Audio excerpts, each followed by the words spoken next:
जैसे अभी हमने आपकी लाइफ की सबसे वर्स्ट थिंग की बात कर ली जो आपके साथ हुआ, कि आपका एक्सीडेंट हुआ, बट उस वर्स्ट इंसिडेंट्स के बाद सबसे ब्यूटीफुल जो इंसिडेंट है आपकी लाइफ का, तो मैं चाहती हूँ कि आप अपने उस ब्यूटीफुल इंसिडेंट्स को डिस्क्राइब करके ऑडियंस को बताएं।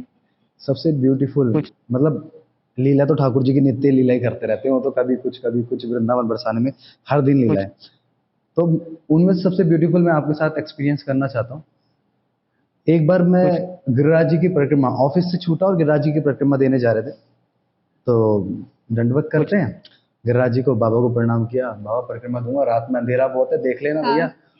पता नहीं कैसे चलेंगे कैसे नहीं, और कल ऑफिस भी आना है वापस। तो निकला, करीब 1 किलोमीटर ही मैं चला होऊंगा, तो एक मैया आ गई और कहती, लाला कहाँ जा रहा है? मैंने कहा मैया मैं तो परिक्रमा दे रहा हूँ। कह रहे रात हो रही है, अंधेरा बहुत हो रहा है, तो एक काम कर, यहाँ पर बैठ जा, विश्राम कर ले। मैं कहा नहीं मैया, मेरे को ना कल ऑफिस जाना है। तो कह रही चल ठीक है। उनके पास ना टोकरी में ना, मैंने देखे नहीं तो 2 लड्डू गोपाल थे वो। अच्छा। तो उन्होंने मेरे को थमा दिए और बोला कि एक काम कर, तू ये रख, मैं आ रही हूँ अभी, है ना। तो वो चले गई, तो मैं कह रही मैं आ रही हूँ 10 मिनट में। मैंने कहा ठीक है। तो 10 मिनट से वहां पे बैठे बैठे आधा घंटा हो गया मुझे। मैंने कहा ये क्या लीला हो रही है। उस टाइम तो बुद्धि चलती ही नहीं है, काम तो आती ही नहीं है कुछ, कि क्या चल रहा है कैसे हो रहा है, बस ठाकुर जी पे सोचते कि क्या करना चाह रहे हो तुम। मैंने कहा छोड़ो, मैया आएगी आएगी। मैंने ठाकुर जी को उठाया, सर पे रखा और चलता। वाह। चलते चलते चलते चलते परिक्रमा का अंतिम मोड़ आ गया, राधा कुंड पहुंच गए। हाँ। राधा कुंड जैसे ही पहुंचे, मैंने कहा 4 बज रहे थे सुबह के, उस टाइम मैंने सोचा कि विश्राम कर लेते हैं हम थोड़ा। तो वहीं पर ही मैं लेट गया राधा कुंड में, मैंने लड्डू गोपाल जी रखे वहां पर, और मैं सो गया। तो 4 बजे से 5:30 बज गए। 5:30 जैसे ही बजे तो मैं उठा, और बंदर अंदर थे खूब सारे, और देखा तो वो टोकरी नहीं थी वहां पर। अब मैं सोच विचार करने लगा, वहां पर कुछ लोग थे, तो मैंने पूछा कि यहाँ पर एक टोकरी रखी थी। कह रहे महाराज आपके पास तो कुछ भी नहीं था। मैंने कहा नहीं, यहाँ पर थी, कुछ टोकरी थी। हाँ। तो मैंने कहा चलो छोड़ो, मैंने प्रणाम किया, राधा कुंड का आचमन किया, मैंने कहा राधे राधे बोल के आगे निकला। आगे चलते हैं। हाँ, आप बिलीव करेंगे इस बात को कि मैं थोड़ा सा सीढ़ियाँ चढ़ा ही था राधा कुंड के ऊपर, तो वहां पर एक संत के दर्शन हुए, मैंने प्रणाम की, दंडवती की, और मैं आगे की तरफ जा रहा था। थोड़ा सा आगे से ऐसा लगा कि किसी ने ना आवाज दी, तो वो आवाज जैसी ही आई, मैंने पीछे मुड़कर देखा तो वो मैया थी, उनके हाथ में वही थी। वो सबसे बेस्ट सीन लाइफ का, कि मतलब ये तो मिरेकल है एक तरीके से, कि ठाकुर जी ही कर सकते हैं, कि वो खुद ही आपकी गोद में आना चाहते थे, आपके पास इतनी देर रहना जितना आप चाहते थे। बढ़ोगे, बोलते हैं ना कि आप एक कदम चलो तो सही, वो आपके 10 कदम 10 कदम बढ़ाएंगे। आने के लिए तैयार हैं, बिल्कुल तैयार। बिल्कुल। माँ का आंचल पकड़ लिया है ना, तो माँ की जिम्मेदारी होगी वो कहाँ लेकर जाएगी हमें। हाँ। गलत तो नहीं लेके जाएगी, लेकिन सही जगह बहुत पर सही पहुंचा देगी। जैसे हम गिरिराज जी की परिक्रमा देते हैं, उसमें इतने सारे मंदिर आते हैं, तो मेन हमारा जो मंदिर है, आदि परिक्रमा होते हैं पोर्ची का लोटा। हाँ जी। तो वहाँ के अगर आपको कुछ इंसिडेंट्स या कुछ कहानी पता हो तो आप बताओ। पूछरी के लोटा की, जी।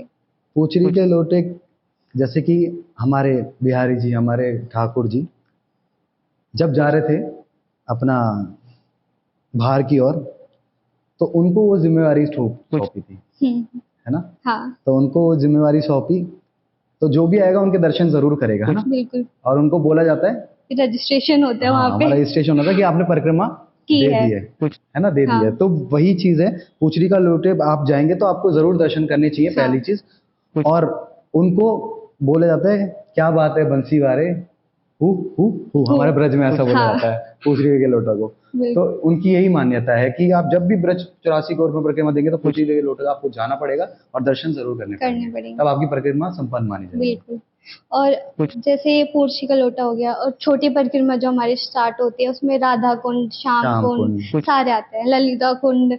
तो मैं राधा कुंड गई थी, तब मेरा बहुत ही अलग एक्सपीरियंस था। बट राधा कुंड में जाके जैसे हम आचमन भी करते हैं, वहां पे बैठ बिल्कुल ही एक अलग एटमोसफेयर है। और वहाँ की जैसे अभी शरद पूर्णिमा आ रही है हमारी, कार्तिक का महीना आ रहा है, तो बहुत मान्यता है। हाँ। तो आप उसके बारे में, और जैसे जो हमारा गोपी गीत है कि राधा कुंड में कार्तिक के महीने में वहाँ रात में पढ़ना चाहिए, तो एक बारी आप मुझे उसका इम्पोर्टेंस बताओगे। जैसे हमारे ब्रज में राधा कुंड, धामों में धाम। राधा कुंड की एक महिमा और बताई गई है कि अगर हम नाभि से नीचे अगर राधा कुंड में जाकर जी अगर 108 बार, ब्रजवासी ने ही बताई थी, 108 बार कहकर राधा राधा कहकर अगर आप डुबकी मारते तो आपको अनुभव में राधा रानी जरूर आएगी। अरे वाह ये मैंने किया है काफी बार और ऐसा एहसास भी हुआ है। कि आपको राधा रानी हाँ, दिखी है। क्योंकि क्या होते हैं, छाती की बात वही बता पाता है जिसको पता होती है ना, बिल्कुल जो जिसपे बीती होती है। हाँ, जिस पे बीती होगी वही बता पाएगा। और ये अभी आने लगी है हमारे ना, दामोदर महीना आने लगा है, हाँ तो इसमें दामोदर अष्टकम करेंगे लोग, है ना, बिल्कुल राधा कुंड में स्नान भी जाते हाँ हैं, काफी सारे बाहर बाहर से लोग भी आते हैं, इसका बहुत महत्व माना गया है। इस स्नान को मानिए आपकी कितने पाप आपके हर लिए जाते हैं, बिल्कुल सिर्फ एक केवल स्नान से राधा कुंड में।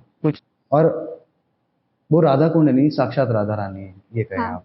कि राधा रानी ने अपने कंगन से राधा कुंड को खोदा था, हाँ जब हमारे ठाकुर जी को गौ हत्या का वो लगा था, हाँ तो तब वो राधा कुंड प्रकट हुआ है। और साफ भी होता है बीच बीच में, तो खुद ही भर जाता है। तो अब आप सोचिए कि राधा कुंड की क्या महिमा है। हमारे बहुत ब्रज 84 कोस में सबसे महत्वपूर्ण राधा कुंड। राधा कुंड।